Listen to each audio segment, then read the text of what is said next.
Hello guys. तो जैसा कि मैंने कल रात को वादा किया था कि आपके लिए वीडियो लेकर आऊंगा कि क्यों मस्कट का रूट मैं नहीं रेकमेंड कर रहा, क्योंकि ये एक पर्सन है, ठीक है। उन्होंने अपनी सारी ट्रैवल एक्सपीरियंस जो है वो शेयर किया था मेरे साथ व्हाट्सएप पे।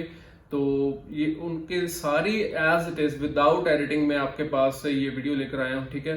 सो उसको मैंने अपने फोन के एप्लीकेशन में डाउनलोड कर लिए थे मैसेजेस, ठीक है। And then I am going to tell you. So here it is. तो ये है सारी की सारी डिटेल जो मैंने कल रात को भी आपको लाइव में बताई थी, ठीक है। 27 पॉइंट्स हैं और मैं सारे के सारे आपको बताने वाला हूँ, एक्सप्लेन करने वाला हूँ कि क्यों मस्कट का जो रूट है वो इतना बढ़िया नहीं है। So first of all start करते हैं। जो टिकट बुक की गई थी इनके द्वारा वो थी मुंबई से मस्कट, फिर फ्रैंकफर्ट, देन टोरंटो।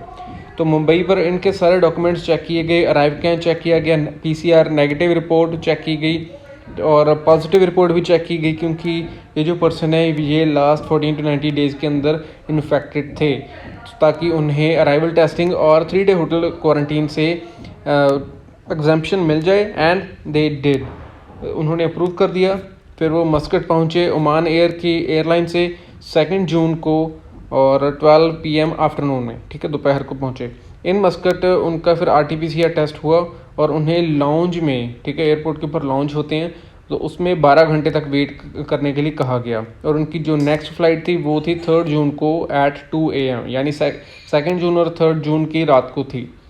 तो ये टोटल 60 to 70 पैसेंजर्स थे और तकरीबन 11 बजे इन्हें रिज़ल्ट मिला। 10 लोगों को कह दिया गया कि आपका रिज़ल्ट जो है वो पॉजिटिव है, आप कोविड पॉजिटिव हो। तो इन 10 लोगों में एक माइनर गर्ल भी थी। तो उनके पे जो पेरेंट्स थे वो नेगेटिव थे, तो वो फ़्लाइट बोर्ड कर सकते थे, लेकिन जो माइनर लड़की थी उसे रहना पड़ा क्योंकि उसका जो रिज़ल्ट था दैट वाज पॉजिटिव। तो वो सारे के सारे श्योर थे कि कोई ये रिपोर्ट जो है वो रॉन्ग है, क्योंकि ज़्यादातर जो लोग थे वो पहले ही इन्फेक्टेड हो चुके थे। तो फिर से तो पॉजिटिव आने का कोई हो ही नहीं सकता, पॉसिबल ही नहीं है। तो उन्होंने एयरलाइन के साथ आर्ग्यू भी किया, लेकिन उन्होंने एक भी बात नहीं सुनी और उनकी फ़्लाइट जो थी वो मिस हो गई।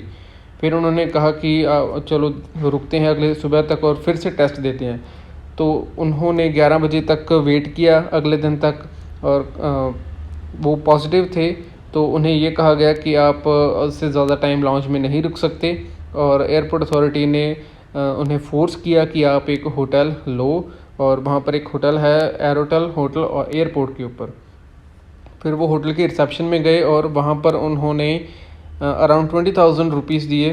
तो जो रूल है उस हिसाब से उन्हें कहा गया कि आपको कम से कम 10 दिन रुकना होगा होटल में, ठीक है। 2 लाख का उनका पैकेज जो उन्हें बताया गया, और ज़्यादातर जो थे वो स्टूडेंट थे या वर्कर्स थे, तो उनके पास इतने ज़्यादा पैसे नहीं थे। तो उन्होंने काफ़ी रिक्वेस्ट किया होटल को कि आप डिस्काउंट दो, और एयरलाइन से भी रिक्वेस्ट किया, लेकिन किसी ने भी उनकी बात नहीं सुनी। सो आप इन कंट्रीज़ में आप ऊंचा नहीं बोल सकते, उनके साथ ज़्यादा आर्ग्यू नहीं कर सकते, क्योंकि उनके रूल्स जो हैं वो बहुत ज़्यादा स्ट्रिक्ट होते हैं। अरब कंट्रीज़ के मैं बात कर रहा हूँ, ठीक है। एंड वो काफ़ी रूड थे और स्ट्रिक्ट भी थे। तो उन्होंने क्या इनको बुद्धू बनाया, ठीक है, अब से फूल किया उन्हें कि हमारा जी एक एग्रीमेंट है एयरलाइन के साथ और एजेंट के साथ कि वो पे करेंगे। तो उन्होंने इंडियन एम्बेसी को भी रीच आउट किया, लेकिन उन्हें कोई भी मदद नहीं मिली। तो उन्हें 12 बजे फिर से टेस्ट किया गया, ठीक है, 3 जून को, और होटल में ठहरा दिया गया। और रिज़ल्ट आमतौर पर 12 घंटे लेता है, ठीक है, ये भी क्योंकि उनका अर्जेंट था। और रात को तकरीबन 11 बजे उनको रिज़ल्ट्स मिलने शुरू हो गए। तो इन 10 लोगों में से 7 नेगेटिव थे, एक पॉजिटिव आया, एक का चल रहा था और एक का सैंपल ही नहीं लिया गया था, ठीक है। तो ये वो ऐसे कह रहे हैं जो ट्रैवल किया जिन्होंने, कि ये जानबूझकर किया गया ताकि उनके पैसा जो है टिकट का वो खाया जा सके, या फिर एजेंट ने ऐसा किया, पता नहीं, उनको भी नहीं पता, God knows. And my opinion is कि ऐसा जानबूझकर भी कई बार हो जाता है, ठीक है। तो नेक्स्ट डे उन्होंने कांटेक्ट किया, लेकिन कोई भी कांटेक्ट नहीं मिला, ना एयरलाइन का ना RT-PCR टेस्ट सेंटर का नंबर मिला। तो उन्होंने कुछ रिक्वेस्ट किया, लेकिन कोई भी होटल वालों ने नंबर नहीं दिया। सो उन्होंने ऑनलाइन सर्च करना शुरू किया, कुछ लोगों से बात भी की, लेकिन कोई हेल्प नहीं मिली। और आफ्टर 24 आवर्स उन्हें फिर से कॉल आया कि आपको फिर से टेस्ट देना पड़ेगा, और फिर से सैंपल दिया। और जो वेट कर रहा था पर्सन, उसको भी यही कहा कि आपको भी वेट करना पड़ेगा। बाकी जो नेगेटिव आए थे उन्हें फ़्लाइट बुक करनी थी अब, ठीक है, टोरंटो वाया दोहा वो कर रहे थे 5 जून को 4:40 AM। तो उन्होंने एजेंसी को कहा और एयरलाइन को कहा कि ये हमारा फॉल्ट नहीं है कि हमारा रिज़ल्ट जो है PCR टेस्ट का वो रॉन्ग आया था, तो वो पे करें। लेकिन एजेंसी ने या एयरलाइन ने कुछ भी नहीं कहा और ये कहा कि आपका रिफ़ंड नहीं हो सकता, ठीक है, क्योंकि ये जो चीज़ है ये एजेंसी ने बुक की है। ओमान एयर ने कहा कि वो रिफ़ंड कर देंगे, लेकिन वो एजेंसी के अकाउंट में जाएगा तो एजेंसी आपको पे करेगी। तो कोई गारंटी नहीं थी कि आपको पैसा वापस मिलेगा या नहीं मिलेगा। एजेंट ने कहा कि आपका पैसा गया, कोई रिफ़ंड नहीं है। तो उसके बाद इन्होंने फिर से नई टिकट ली, ठीक है, 1100 कनेडियन डॉलर्स दिए। देन उन्हें रिज़ल्ट जो है वो 4 जून को 9 PM को मिला। और ये जो पर्सन जो लिख रहे हैं इनका रिज़ल्ट आया नेगेटिव, इन्होंने टिकट बुक की। और जो दूसरा पर्सन था जिसे रिज़ल्ट नहीं मिला उसका अभी भी प्रोसेसिंग में था। तो जो बाकी थे वो सभी रेडी हो रहे थे फ़्लाइंग के लिए। और वहाँ पर उन्होंने ओमान एयर के डेस्क पर पहुँचे अपने बैग्स को चेक इन बैग्स करवाने के लिए। तो उन्होंने कहा कि they told they will directly pass our bags and give us new boarding pass, ठीक है। We had flight at 4:40 AM, तकरीबन सुबह 4:40 पर उनकी फ़्लाइट थी। और 1:30 बजे रात को उन्होंने कॉल किया चेक इन के लिए और ओमान एयर डेस्क पर पहुँचे। वहाँ पर उन्होंने अपने डॉक्यूमेंट्स लिए और कतर एयरवेज़ को दे दिए। 2:30 बजे ओमान एयर ने कहा कि कतर एयरवेज़ आपको अलाउ नहीं करेगी फ़्लाइट बोर्ड करने के लिए अगर आपने गवर्नमेंट होटल टोरंटो में बुक नहीं किया, चाहे आप एग्जेम्प्टेड हो चाहे ना हो। तो फिर से उन्होंने आर्गूमेंट किया कि ऐसा तो कोई रूल है ही नहीं, अगर आप कोविड पॉजिटिव थे। तो उन्होंने कोई बात नहीं सुनी। तो एट दी एंड उन्हें होटल बुक करना पड़ा। और फिर उन्हें कतर एयरपोर्ट के ऊपर बोर्डिंग गेट पर जब वो पहुँचे तो मैनेजर वहाँ का रूट था और उसने सारे डॉक्यूमेंट्स लिए और कोई ना कोई फॉल्ट जो है वो ढूंढने लग गया। तो वो ये भी चेक कर रहे थे कि किसने टिकट्स के लिए बुक किया, फिज़िकल कार्ड्स वो चाहते थे।